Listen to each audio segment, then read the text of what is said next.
Meet Aiko. Aiko is a master's student of engineering at Osaka University in Japan. She wakes up early every morning, puts on her makeup, eats her breakfast, and she heads out the door to start her busy day. And what does Aiko and other women have in common? Well, hundreds of millions of women in the world wake up every day and prepare by putting on their makeup, not to cover imperfections, but to be imbued with confidence to face everyday battles. A war paint, so to speak, to help them inspire change in the world. Platypus, with their product, Glove, is able to help women everywhere to remove their makeup, their war paint at the end of the day, so that they are able and ready to put on a fresh coat at the start of a new one. Now, like these women, Platypus is on the move. They and their founders have determined that the firm's purpose is to touch the life of not only Aiko, but of every woman on the planet. Now, that's a huge goal. Think about it. There are nearly 4 billion women on the planet, and each of them have unique cultures, needs, upbringings, and livelihoods. Now, how can Platypus touch the life of every woman on the planet? The founders have determined a unique opportunity that they have to extend their reach and touch the lives of these inspiring women through e-commerce. But they don't know where or how to begin. Now, what we propose is that Platypus, they start by selling in Japan through Amazon and implement a comprehensive digital marketing strategy. And by doing so, extend their international reach. And this is how we're going to do it. Our presentation is broken up into 5 parts. First, our challenge, strategy, implementation, risk, and our impact on people like Aiko and other women, and every woman on the planet. Touching the life of every woman on the planet can be a very daunting task, especially given that Platypus is facing significant restraints in resources, both financially and organizationally, and also in a lack of cultural expertise. Efforts have been made to translate content online into local languages, but they've lacked this connection between products and the consumers in the markets that they advertise. This online presence is generally disjointed and lacks a cohesion that would allow these consumers to feel a real connection with the product. Additionally, intellectual property rights and enforcement of those rights is a growing concern in international markets. Now, given these challenges, where should Platypus expand their international e-commerce? Well, as we've mentioned before, we believe that they should start in Japan. Japan has the 3rd largest economy in the world and a population of 127 million people, 71% of which claim to make purchases online. This amounts to nearly 100 billion euros of turnover. That's enough for Aiko to buy 10 of the Tokyo Imperial Palaces in one shot. This makes it the 4th largest e-commerce market in the world. It's a huge market, and it's a market that's growing. In fact, it's growing at a rate of approximately 6.22% right now and rising. Additionally, the cosmetics market is on the rise, currently valued at 1.1 billion euros. Now, specifically with Platypus, their unique relationship with Japan, as outlined in the EU-Japan trade agreement, allows them to export their products to Japan tariff-free. As a Polish company, they can leverage their good diplomatic relations with Japan and ensure their company's success. As a small startup, they can take advantage of the Chapter 20 benefits outlined in the EU-Japan trade agreement, which has programs specifically targeted to help these companies expand overseas and overcome those entry barriers. They will be able to take their patent for Glove into the Japanese market, minimizing the risk of intellectual property loss, as Japan, through this agreement, has agreed to protect those rights. So as we can see, Japan is the ideal location for Platypus to expand their global reach. That answers the question of where, but what about the how? Well, in our strategic framework is two-pronged. We need to first consider the ideal e-commerce distributor, and we also need to implement a strategic marketing strategy. When we consider which e-commerce distributor best fits our need, we considered 6 criteria. We use the 6 criteria to conduct a weighted average analysis between Amazon, Rakuten, and our own website, Fanicotere. As you can see here, Amazon is the most preferable. Let's talk about each of these criteria individually. The first one is mobile commerce. Mobile commerce is on the rise worldwide and also in Japan. What that means is for customers like Aiko and their parents, they are conducting more and more of their commerce buying things online. Therefore, when we look for a distribution partner, we needed to make sure they not only had a web page, but also a mobile app. The next thing we need to consider is in regards to localization. As an example, we're a Polish company. How can we meet the needs of our Japanese audience? We have different cultural values and different things that appeals. Therefore, Amazon Japan is the bridge to this gap. With Amazon Japan, they have the expertise and the competencies to do so. We have a family here, a Japanese family, for example. Also, the costs. In Asia, specifically Japan, they prefer whole numbers. 500 is a lot better than 499, which is more valued in the Western world. They understand things like this, and also even the perks of what the Japanese people want, and even the whole search engine is optimized towards regional trends and cultural trends as well. So we also want Aiko to have the best experience as she purchases our products. When she has a question, Amazon has a 24-hour service representatives that can answer her questions. If she needs to return a product, they are specialized in refunds of returned products. Amazon also offers a translation service. This translation service uses real people to make those translations of messages and products. That way it avoids the miscommunications or errors that often happen with Google Translate.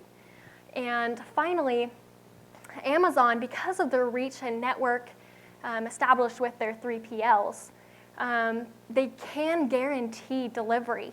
And they also provide next-day shipping, which is a core competency of theirs. If Fanicotere were to try and do this as well, they wouldn't be able to because of the expense. Now, we also wanted to look at some of the payment options as this ties in to the distributor. Now, Aiko is most likely to make a purchase with credit card when she is online. But Amazon also offers other opportunities, other ways to make those payments. Now, let's talk about cost and profit for a second. It's important for us to first realize that as we consider whether we do our own thing with Rakuten or with Amazon, that Amazon yields the biggest yield of profit margin. This is because we are entering into a new market. We need to be able to lower our cost while increasing our competencies. Amazon charges by percentage. For every item we sell, they take commission. We don't expect our sales to be very high the first few years, and therefore, when we use Amazon, we can save a lot of money while providing these benefits towards our customers there. With Rakuten and our own website, it's a possible consideration for the future as we develop more infrastructure, moving away from the variable cost to more of a fixed cost structure. And this is something we can discuss in the future. So tying everything together into distribution, we have 3 parties involved. We have us, Fanicotere, as the manufacturer. We have Amazon as the distributor, and Aiko as our customer. The process begins first with us sending the items to Amazon. Now, being Amazon's seller, they allow us to use their own transportation logistics, which means we can send our things to them at a highly reduced cost. When Amazon receives these shipments, they store it until the sale. Aiko then purchases online. Amazon picks, packs, and ships the item, managing the entire logistical process. They also handle customer support as well, so we don't have to worry about that. When Aiko receives her item the next day and satisfied, she pays Amazon, which in return pays us. And as we receive this payment, we're able to purchase more material and to restart the cycle over and over again to initiate a change. So this is the how behind picking a distributor in Japan. But now we want to know, how can we appeal to consumers in Japan specifically? Social marketing is going to be the key to appealing to some of these consumers. We can see here that social marketing is a great way to, first of all, increase exposure, increase traffic, as well as increase sales. Now, what does this look like in Japan? What is the social media market like? We can see here that it is on the rise, and that growth is projected to continue. Now, what is the best social media platform that we can use in Japan? What will reach the most people? That's Line. Line is a messaging app, and 80% of people in Japan use this messaging app. So Aiko can communicate with friends and family, as well as follow her favorite artists and brands to see the local trends and promotions and coupons. And us, as Fenicopter, we can, first of all, create a Line account. This account will allow us to post on timeline, send batch messages to our customers or followers, as well as create surveys to see how well our product is doing. Line also offers what they call partnership. Partnership is an enterprise-level advertising strategy that allows Fenicopter to use multiple apps and services that Line offers. Now, we also want to look at making sure that it's easy for Aiko to search for her products. That's mainly through, well, Amazon has their own free search engine optimization tool, which allows for auto-correction, the ability to search easily, auto-complete. And this is by real users, Amazon customers that help with that, and as well as keyword optimization, which makes it easier for people to search and find glove when looking for makeup remover products. So when do we get started? Well, if we get started now, next month we would be able to connect with Amazon Japan and be able to implement our strategic framework, as well as implement our broad and comprehensive digital marketing strategy.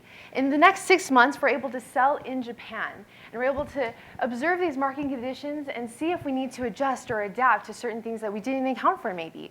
And after those 6 months, this time period is when we can reconsider. Maybe we should invest more capital into our own website platform in order to have more Japanese market success. Another way that we can consider is to project this broad strategic framework to new potential markets. And in that way, we're able to bring glove to more people, not only Aiko, but every woman on the planet.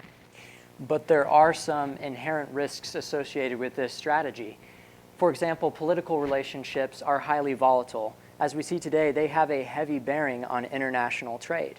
So this is something that they need to take into consideration as they move into Japan. While relations may be good now, they might not be like that tomorrow.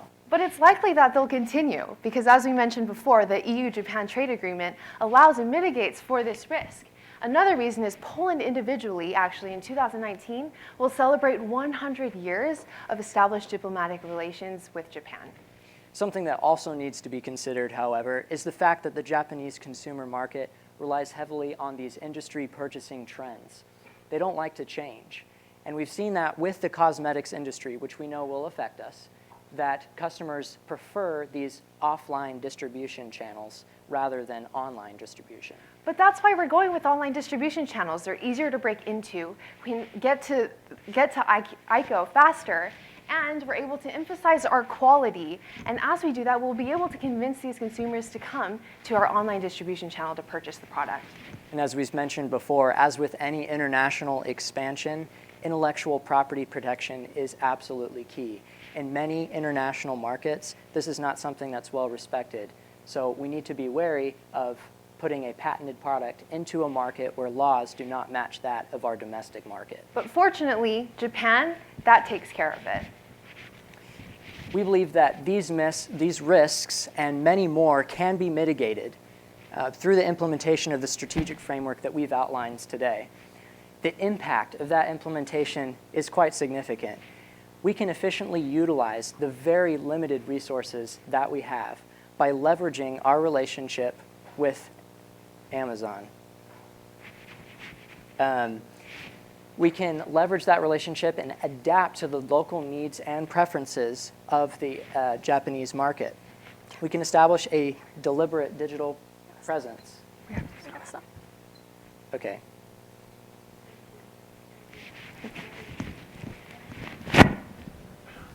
It's always tricky. Yeah. But a very good presentation. Thank you.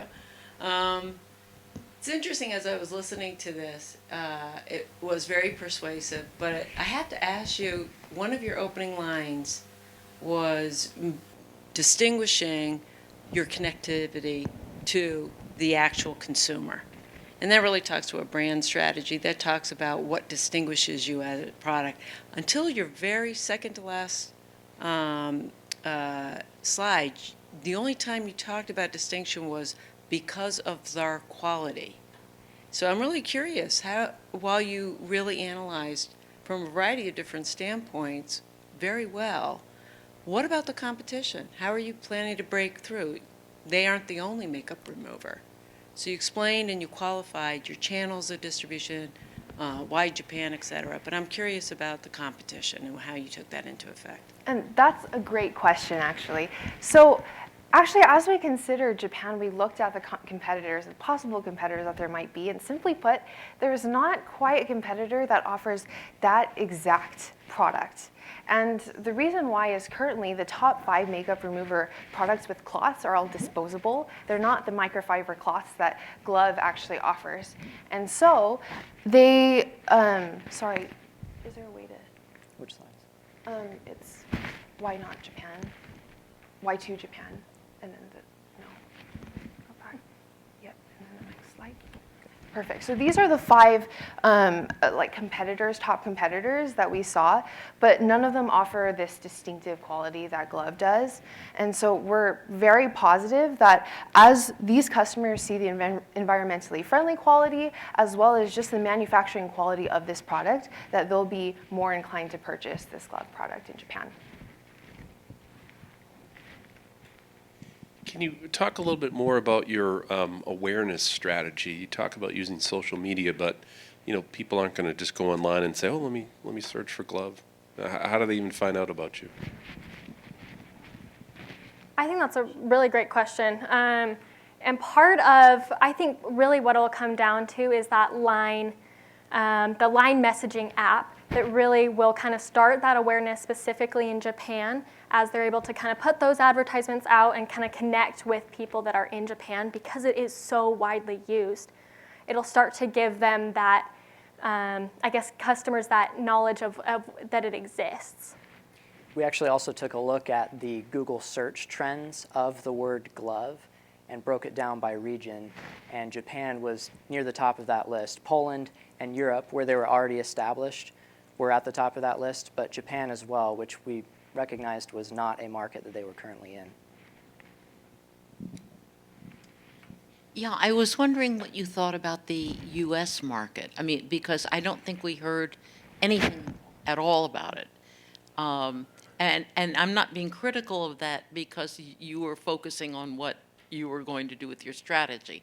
But if you could just respond to the American market, because it's obviously very large. Yeah, we did consider many other markets before we just said Japan. The reason being, we believe Japan is the easiest country to get into for the reasons that we talked about earlier, that cosmetics market is on the rise, e-commerce is on the rise. These are components that we can take advantage of right now. Certainly, we would consider the U.S. in the future, and I think that's something that we would all agree that they should do eventually, but we identified Japan as the starting point for this expansion. And maybe, sorry, directly to answer why not US, we actually looked at competitors that Glove might have in the US, and there are two very strong companies. One of the most well-known ones is probably Sephora. Sephora is a huge makeup brand in the United States, and they have their own makeup eraser product that functions much like the Glove product. And we believe that because this is such a huge brand and such a huge competitor, that it wouldn't be necessarily the most efficient to start with to enter the United States. So on the Japanese market, I wanted to ask you, it's kind of a continuation of the theme, how will your customer find you? Because Line is a platform, you did an excellent job on distribution, but I still wanted to hear more on your marketing strategy. In Japan, it's hugely important. Couple of things. First, TV shows. Second, reality TV kind of news, all day kind of talk on the TV. They always talk and laugh, and everything is oishi, which is delicious, and blogs. So what are your thoughts of how would you engage in that market in a way that, okay, you don't want to go brick and mortar, but what's the alternative? I think one interesting Statista, I don't know if you have this, but in the slides, but Statista has actually, it talks about social media and what people are most using in today, and I think specifically in Japan, it shows that you're right, it's so common for videos to be a big part. I don't think this is the one, but videos are a big part of what consumers and what people are looking at right now. So I think it would be really important for us, rather than simple posts or simple advertisements, to really have a successful video that appeals to customers. That's what people want, are appealing videos that they can view. They're more likely to stay on the page. If that answers that. Sorry, can I add in one thing? Sure. We are also considering the different demographics as well as the age range. What you said just now definitely applies to a lot of the Japanese people, but such as TV shows may be more for women that stay at home more or are retired, whereas vlogs are more popular towards a younger generation. Line is so important for us because that is how Japanese people communicate, whether they're young or they're old. And as an advertising platform, we believe starting out with that, not necessarily sticking to it, but starting out with it, will be able to reach the most people. And in addition to that, we have to consider the high amount of fixed costs, or just the costs in general that are associated with getting views on a TV commercial, for instance, or an infomercial of that sort. Given our extremely constrained resources, we figured that a strategy that allows them to pay per the amount of reach that they have, like Line's platform would be a much more feasible solution for them right now. So this is a really redundant question. You're going after all women initially, and then you're going to then skew? This is a great question. So the firm's purpose that they've defined actually by the founders is that they want to touch the lives of every woman on the planet. And in what ways, we're not exactly sure. However, we know that to start out, this is the best way. And maybe initially we're not able to obviously take on this huge amount of people, this huge demographic of people, but with our limited resources, we can make a very significant difference in some women's lives, especially in the target demographic.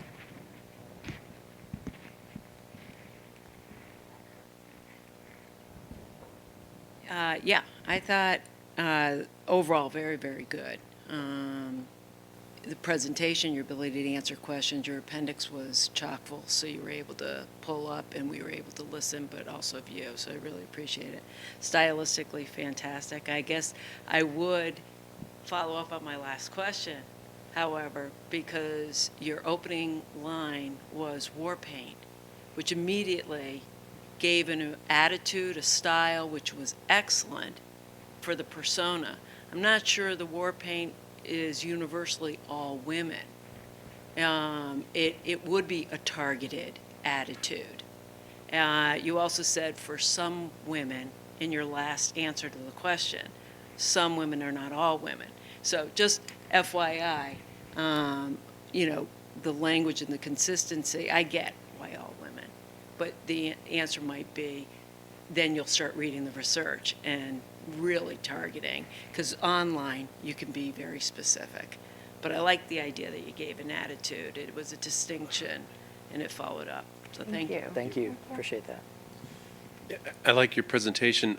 I would have liked to have seen some of the data from the appendix brought forward into the presentation. It was hard to really understand some of the conclusions you came to until we saw, the glimpses of those pages. But that nice presentation. Thank you so much.